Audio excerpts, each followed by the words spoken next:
Tata S pro के 3 variant में से एक वेरिएंट मेरे ठीक सामने है। ये कौन सा वेरिएंट? ये है पेट्रोल वाला वेरिएंट। आइए जरा जान लेते हैं इसके बारे में। तो 12 इंच इसमें मिलते हैं, 12 इंची टायर इसमें भी मिलते हैं। 30 HP की पावर और 55 न्यूटन मीटर का टॉर्क मिलता है। 6 फीट से ज्यादा लंबा डाला मिलता है, जिसमें आप लेकर जा सकते हैं 750 किलोग्राम का पेलोड। यहाँ से पेट्रोल भरेगा 10 लीटर की पेट्रोल की टंकी मिलती है। अंदर से नजारा कुछ ऐसा है। 2 स्पोक का स्टीयरिंग व्हील है, प्यारा सा वॉकेबल केबिन है और ये सीटें जुड़ी हुई है, अलग अलग नहीं है।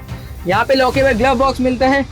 4 फॉरवर्ड 1 रिवर्स का ऑप्शन है, इको मोड के साथ आता है। तो आपको टाटा एस प्रो कैसी लगी? और ये छोटे उद्यमियों के लिए, स्मॉल एंटरप्रेन्योर्स के लिए ये गाड़ी लाजवाब है। ये जो सामने है ये भी है, उस तरफ है बाइफ्यूज वाली। कमेंट बॉक्स में जरूर बताना है और अपने 90 मिनट को फॉलो करते रहना है।